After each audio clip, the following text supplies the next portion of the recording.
Assalamualaikum warahmatullahi wabarakatuh. Pada Habibana Jindan, Gus Baha dan semuanya, langsung saja mengikuti daripada apa yang disampaikan Gus Baha, yaitu gerakan Cangkem Elek.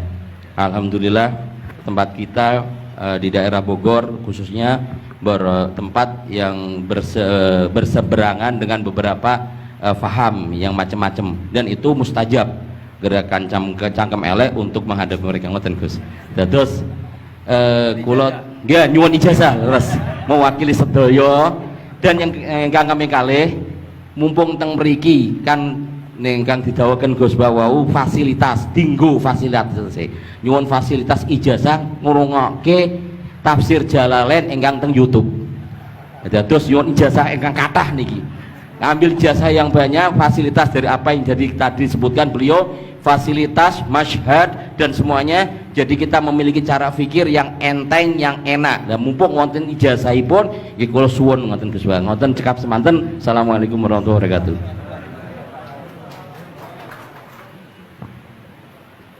Assalamualaikum warahmatullahi wabarakatuh. Gus Baha, saya Nawawi Bahrudin. Kalau secara organisasi saya dari PCNU Kota Tangerang. Saya Mustasar.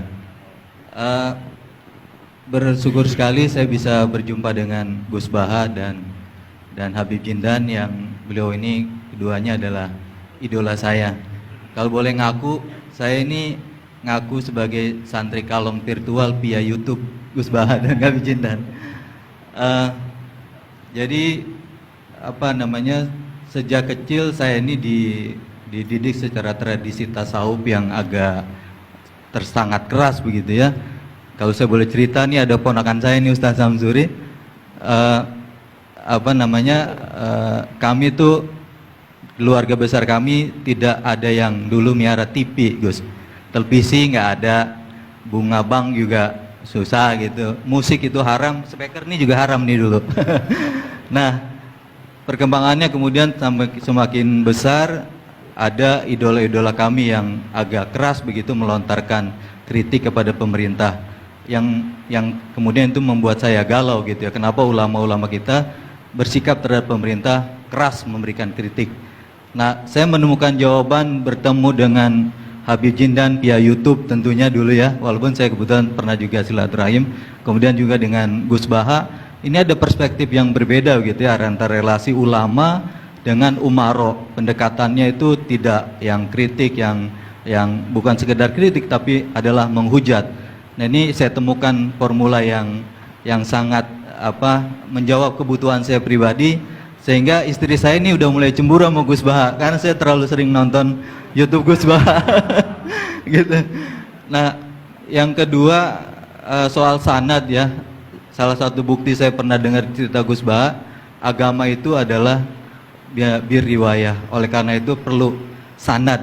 Nah saya merindukan bersanad dengan Gus Baha nih, tapi kan saya bukan santri yang secara langsung. Oleh karena itu dalam kesempatan ini saya ingin minta rukhsah sebetulnya Gus dan Habib, kami ini kalau boleh mewakili diakui sebagai murid Gus Baha, bisa bersanad walaupun dalam pertemuan tatap mukanya saat ini aja baru. Mudah-mudahan ke depan bisa dilanjutkan. Terima kasih Gus. Assalamualaikum warahmatullahi wabarakatuh. Nggak apa-apa Ustaz, sahabat aja sekali ketemu Nabi langsung jadi sahabat kok. Baik, Gus Baha barangkali duluan. Kiai Abdurrahman Sahal, Kiai Ustaz Nawawi. Iya, hafal saya Gus. Iya. Begini ya, masalah cangkem elek tadi ya. Bakat tuh sampean? Sudah, alhamdulillah sudah bakat. Karena kalau lewat Habib Jindan tidak pantas, beliau biar sempurna saja, tidak usah sanad itu. Jadi begini, dulu ketika Sulhul Hudaybiyah itu kan umat Islam sedikit sekali, terus dipaksa untuk pulang dari Mekah, tidak boleh umroh. Terus sahabat berkomitmen berani mati bela-belain Rasulullah SAW. Ketika berani mati ini digojlok sama orang musyrik. Jangan-jangan setelah kami perang betul, kamu meninggalkan Muhammad. Ini yang omongannya orang musyrik. Abu Bakar, itu semua ulama tahu kalimat itu, cuma tidak usah diterjemah. Umsus bidrollat katanya. Itu adalah Abu Bakar yang ngetikan itu. karena memang ekstrim. Terus kedua, ada orang Bedui itu ngukur seorang nabi itu dengan hal-hal yang kurang baik. Misalnya begini, ya Muhammad, kamu ngeklaim tahu berita langit, coba unta saya yang hilang itu di mana? Katanya tahu berita langit, sekarang tahu nggak unta saya hilang itu di mana? Mobil saya di mana? Begitu juga ketika untanya hamil, bunting itu tanya, Muhammad, kalau kamu nabi katanya tahu berita langit, kamu tahu isinya yang di unta saya ini? Itu ada sahabat yang saking nggak kuatnya demi bela nabi itu, udah kalau tanya gitu tanya saya terus. Terus si tadi orang tadi dibilangin sahabat, nazauta 'alaiha fakanat minha sakhlah. Jadi intinya ini Habib Jintan biar senyum-senyum aja. Jadi intinya kadang ad-difa sama orang-orang gitu mau tidak mau nggak ada pilihan itu. Kalau yang ma'ruf di Quran ya uffil lakum wa lima ta'buduna min dunillah. Jadi ketika Nabi Ibrahim ini sering saya patah-patah supaya tidak paham semua karena ini sanad kurang baik. Tapi kebutuhan gitu. Biasanya yang minta itu yang jenisnya ya, seperti ini yang sudah cangkem elek cuma butuh legitimasi gitu. Jadi dia butuh nggak tanggung jawab, dilimpahkan ke saya. Kalau saya kalaupun salah kafaro saya banyak. Saya kan ngapalin Quran. Kalau orang itu hafal Quran, inna wa ta'ala la yu'adzibu qalban wa al Quran. Kalau kamu sekali salah, adabnya banyak. Kalau saya punya penawar banyak itu. Jadi faja'alahum judadan tadi. Siapa yang memecahi berhala ini? Kata Ibrahim, ya yang bawa kapak. Kenapa mecahin? Mungkin sentimen dia ingin disembah sendiri katanya. Tanya yang bawa kapak. Kata orang-orang kafir, kamu kan tahu berhala itu tidak bisa ngomong, masa disuruh nanya gitu. Otak kamu di mana? Nggak bisa ngomong, nggak disuruh nanya. Otak kamu di mana? Terus Ibrahim balik ngendikan, balik mengatakan uffil lakum. Otak kamu lalu di mana? Kayak ditanya aja tidak bisa jawab kok kamu sembah. Jadi di beberapa kesempatan sahabat belain Nabi sampai gitu. Jadi banyak orang Bedui, orang-orang peradaban, karena Nabi itu memang nyatanya mendapat berita dari langit. Mereka terus itu dijadikan alasan. Unta saya hilang di mana Muhammad? Ini di mana? Unta saya ini hamil itu bentuknya kayak apa? Katanya kamu tahu berita langit. Masa gini aja enggak tahu? Ya terus tadi. Saya enggak tahu sahabatnya mungkin kayak jenengan enggak tahu saya. Terus dia ambil, udah tanya saya aja. Nazauta 'alaiha fakanat minka minha sakhlah. Nazauta itu sudah paling anaknya ya, kayak kamu lah, kamu yang nazauta 'alaiha, enggak usah diterjemah nazauta 'alaiha itu. Tapi potongan-potongan gini tahu kira nazauta 'alaiha itu kayak. Artinya ya memang dalam banyak hal memang nggak bisa dihindari hal-hal seperti itu. Ya tapi tentu yang suasananya ilmiah bukan hadun nafsi ya, suasananya yang ilmiah bukan apa? Hadun nafsi. Karena kadang-kadang memang mau tidak mau kayak ya tadi orang-orang yang menghujat Nabi, orang-orang yang apa itu. Kadang-kadang paling efektif itu ya jawab seperti itu. Ya, jawab seperti itu. Itu sudah berapa tadi? 3 kan? Nah, itu bukti bahwa kadang-kadang itu nggak ada pilihan dalam menjelaskan. Ya, nggak ada pilihan dalam menjelaskan. Ya, maksudnya seperti itu, tapi tidak tahu saja. Daripada anggap bibitan kan kasihan. Saya aja yang jawab. Nah, terus tadi yang Jalalain rutin sanad saya memang sebetulnya kalau saya boleh milih di mana-mana sanad tuh ngajinya utuh. Saya dulu ngaji Mbah Mun itu mulai Jamul Jawami, Fathul Wahab banyak. Sebagai keluarga Quran, bapak saya itu hafal Quran tuh kayak Fatihah, ma'ruf itu di daerah saya. Tidak ada orang hafal Quran kayak Fatihah kayak bapak saya itu. Makanya tradisi keluarga kami memang Quran. Terus babah kami juga dari ulama Lasem, Habib Jitan pernah rawuh di mbah saya. Kebetulan pondoknya mbah saya namanya juga Al-Fakhriyah. Jadi karena kalau konstruksinya tidak khatam seperti ini namanya ijazah amma. Ijazah amma ya cukup lah buat rame-rame. Tapi secara keilmuan itu masalah karena konstruksinya belum selesai. Makanya tadi saya senang Habib Jitan ketika cerita ada orang ngajar lumak. Usul fikih itu perangkat yang mau tidak mau untuk alat tafsir. Misalnya begini, wa antasma'u bainal ukhtain, tidak boleh mengumpulkan perempuan 2 yang kakak beradik jadi istrinya 1 orang. Itu bainal ukhtain itu min itlaqil ba'di wa iradatil kul, yang dimaksud Allah adalah mengumpulkan 2 orang yang ada hubungan mahram. Coba kalau kita misalnya bikin gerakan kembali ke Quran, berarti yang haram hanya antasma'u bainal ukhtain. Padahal yang haram adalah bainal mar'ah wa ammatiyah wala bainal mar'ah wa khalatiyah wala bainal mar'ah wa jad. Jadi ya pokoknya 2 perempuan yang ada hubungan mahram tidak boleh dikumpulkan dalam satu pernikahan. Bayangkan kalau orang tidak ahli usul fikih kemudian dia mentafsirkan Quran, terus dia hanya pegang wa antasma'u bainal ukhtain. Itu juga anak tiri. Ada aturannya, lafadz yang keluar karena ghalib itu tidak punya makna. Misalnya begini, anak tiri yang nggak boleh dinikahi adalah waroba ibu kumulati fi hujurikum, anak tiri yang serumah. Padahal anak tiri serumah tidak serumah, kalau ibunya sudah kamu kumpulin kan tidak boleh dinikah. Lalu kata fi hujurikum di sini adalah yakhruju makhrujal ghalib. Ya umumnya anak tiri itu serumah, tapi bukan punya ikatan apa? Hukum. Nah, hal seperti itu kan riskan kalau kita tidak mengaji usul fikih, apa kaidah fikih. Misalnya gini, ada ular di dalam, terus kiainya bilang, Jamal ambilkan tongkat. Terus kamu karena gak dipanggil namanya, terus gak ngambil tongkat. Oh yang dipanggil Jamal bukan saya. Ini santri geblek dah. Sebenarnya kata manggil itu qaulun nabi li ahadin min ashabi itu qauluhu lil jami'. Yang hal-hal yang baik, yang darurat, siapapun yang bisa melakukan harus melakukan itu meskipun nggak dipanggil. Coba semua wiridan, ya Mu'ad inni uhibbuka fakul dubura kulli sholatin Allahumma a'inni ala dzikrika wa syukrika wa husni ibadatik. Sebagai riwayat fala tada'anna dubura kulli sholat. Terus kamu bilang nama saya ada Mu'ad loh. Berarti tidak kena ijazah itu. Itu harus ada analisis usul fikih. Kalau enggak ya habis kita. Semua wiridan tuh ya Abu Hurairah, ya Mu'ad, ya Aba. Nah, terus kamu, saya ada yang diwaksiati Rasulullah, ada yang diijazahi, ada bisa. Jadi masalah sana tuh maunya kalau sampean orang baik, ya semua kebaikan tuh saya ijazahkan. Ya tapi tentu beda yang ngaji betulan sama yang ngaji begini-begini itu. Ya memang seperti itu, karena kalau ingin jadi ulama konstruksinya memang harus utuh. Karena tadi ada usul fikih, ada kaidah fikih, ada macam-macam kayak tadi wa antasma'u bainal ukhtain. Itu ya zaman Nabi Sugeng sudah nambahi wala bainal mar'ati wa amatiha. Tidak boleh menikahi istri dan budenya atau bulenya. Nah, kenapa Nabi tidak bilang wala bainal mar'ati wa jaddatiha? Kayaknya orang kelainan kalau kepikiran seperti itu. Loh, kalau bule itu masih masuk lah. Ya misalnya istri kamu 17, bulenya 27 kan kok cantik budenya kan masih bisa mikir gitu. Tapi kalau istri kamu 20, mbahnya 80 kok kepikiran itu kan. Sehingga di hadis memang hanya wala bainal mar'ati wa ammatiha, wala bainal mar'ati wa kholatiha. Nabi tidak mengatakan wala bainal mar'ati wa jaddatiha. Kayaknya kalau orang normal tuh tidak kepikiran itu. Ya tapi apapun itu nyatanya Quran hanya wa antasma'u bainal ukhtain. Itu kalau nggak dijelaskan pakai usul fikih, ini min itlaqil badi wa iradil qul secara balaghah. Ya, itu kan tidak bisa.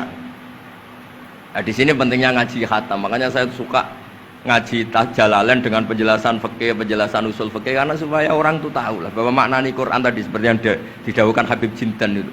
Ya kalau kamu tidak menguasai betul, terus akhirnya ngomong menurut saya, Quran kok menurut saya, menurut perasaan saya tidak bisa. Kata Habib Jindan kok biroihi, ya sudah pesen tiket di neraka. Ngeri kan? Apalagi sudah biroihi, dapat penghormatan, dapat uang, dapat panggung. Islam kok menurut saya, loh ini Islam ya menurut Rasulullah, Islam kok menurut saya. Makanya ini saya fanatik bahwa kitab tadi saya tunjukkan ke Habib Jindan beberapa kitabnya Sayyid Muhammad yang menyebut mbah beliau apa supaya mudawwan. Dulu itu ada orang alim alama namanya Les bin Sa'ad. Kata Imam Syafi'i, "Al-Laits afqahu min Malik illa annahu dayya'ahu ashabu." Imam Les secara fikih itu lebih alim dibanding Imam Malik, tapi dayya'ahu ashabu. Murid-muridnya enggak menulis. Andai kan Habib Salim tidak punya putra Habib Novel, tidak punya cucu Habib Jindan, mungkin orang tidak bakas lagi Habib Salim. Mbah Zubair andai kan tidak punya putra Mbah Mun, orang juga tidak bakas lagi Mbah Zubair. Bapak saya Kiai Nur Salim andai kan tidak punya putra saya, mungkin orang sudah lupa. Dulu ini cerita yang paling ekstrim. Dulu Nabi Ibrahim pernah dikira Yahudi karena punya keturunan namanya Yahuda bin Yakub bin Ishak bin Ibrahim. Ketika Yahuda punya perilaku tertentu seakan-akan itu dari mbah-mbahnya.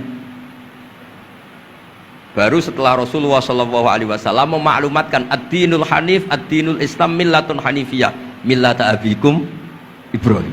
Baru terpulihkan nama Ibrahim.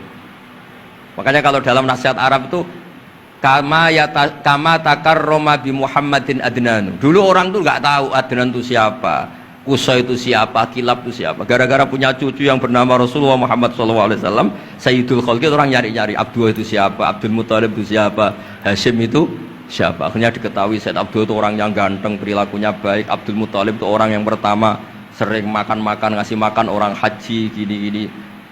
dikatakan Syaibatul Hamdi karena terus orang ini dikatakan wasumi afisul bin Nabi sallallahu alaihi wasallam dzakara wa ta'ala walabba, ini dikatakan kusoi litakosi fi biladi atal kosia, terus dikatakan kilab likas roti takalubi fil ardi karena orangnya aktif sering berjuang di mana-mana. Terus jadi makanya kalau jenengan punya anak punya cucu didoakan jadi orang baik karena status anda ini tertera cucu-cucu anda. Lho nggih misalnya bapak sampean alim terus putune nak domino di situ, mabuk-mabuk di situ. Itu disatakan makam keramat apa tempat mabuk. Nah, makanya dzurriyyah ini penting.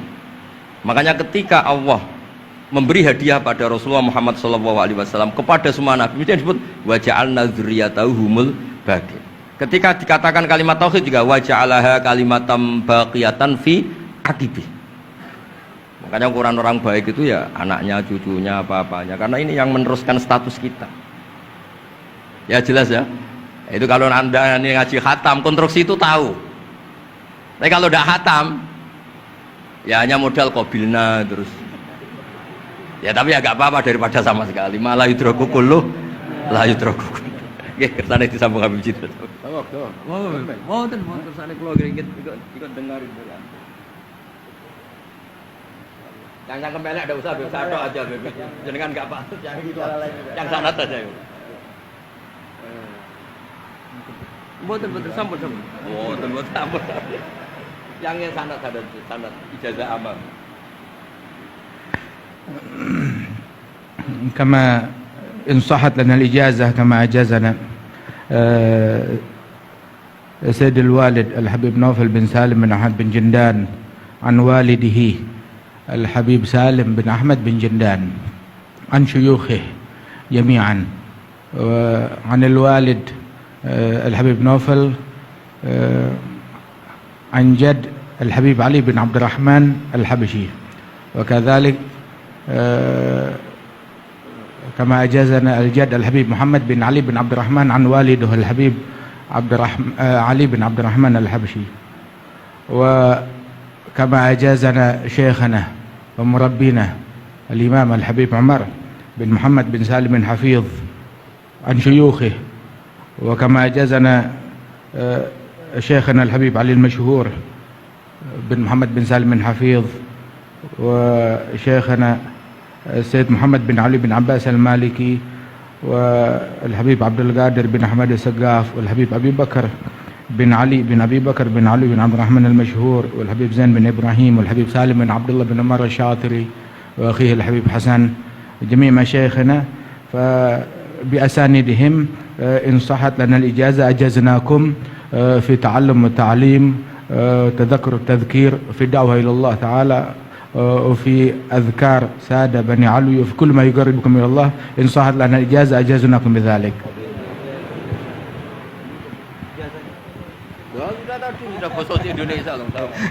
Jadi ijazahnya Gus Baha pakai bahasa Indonesia kan. Jadi kita belum qabil tuh tadi. Insyaallah ya, insyaallah. Ada al-iznu bima'na al-ijazah, insyaallah. Jadi sudah diizinkan yaitu ijazah cangkem elek tadi dengan ijazahnya pengajian beliau lewat medsos, insyaallah bil izin ya, karena kalau kita mengaji kitab itu tidak perlu ijazah lagi sebetulnya kalau udah qiraatan ala syekh bimana idnuhu wa ijazatuhu insyaallah. Dan sanadnya tadi sudah diberikan juga oleh Habib Jindan dari para guru beliau, dan mudah-mudahan kita beroleh manfaat dan barokah dengan majelis ini, dengan begitu banyaknya ilmu dan ma'rifah yang kita peroleh. Bahkan kita julus mujalasatul alim, ini termasuk juga dalam kebaikan yang kita dapatkan di hari Asyura ini. Dan karena di dalam Asyura itu ada zur aliman, ziarahi orang alim, dan kita sudah melakukan itu dengan ziarahnya dengan Habib Jindan dan Gus Baha. Dan insya Allah mudah-mudahan kita semua pulang ini beroleh banyak gembolan pahala ya, insya Allah ya, gembolan pahala dan ijazah dari kedua beliau insya Allah ya.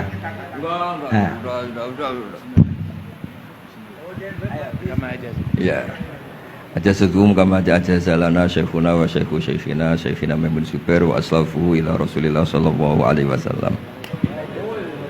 Bila ijazah wa tasyarrafna bikum wa jazakumullah khairan katsiran. Kiai Yusuf Mansur mau ngasih ijazah nggak? Kali kalau Kiai Yusuf Mansur ngasih duit aja sama kita buat ongkos pulang. Setuju nggak kira-kira? Oh setuju katanya.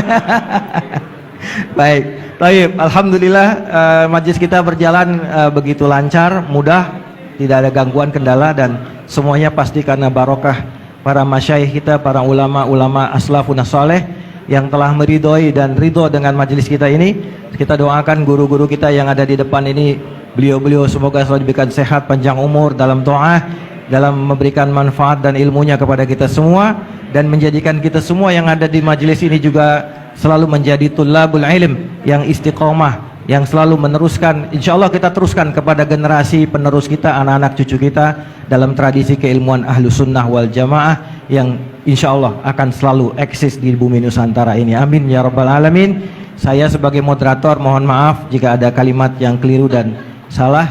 Kita akhiri dengan membaca subhanakallahumma wa bihamdika asyhadu an la ilaha illa anta astaghfiruka wa atubu ilaik. Dan sebelumnya ada pemberian cindera mata oleh Yayasan Fakhriyah kepada Gus Baha dari Habib Jindan.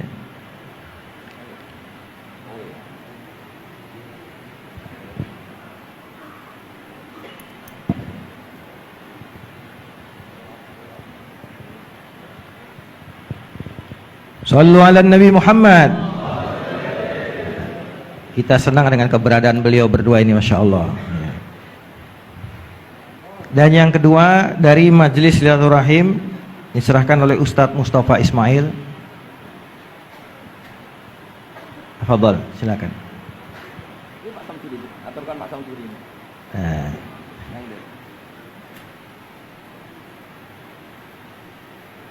Ini pelakat nih, banyak ini. Nanti Gus Baha di rumahnya banyak pelakat ini. Mudah-mudahan lemarinya ada Gus ya, buat banyak.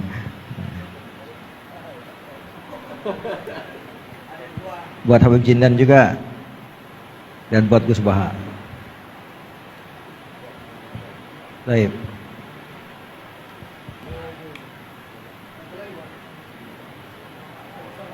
Ustaz, ya.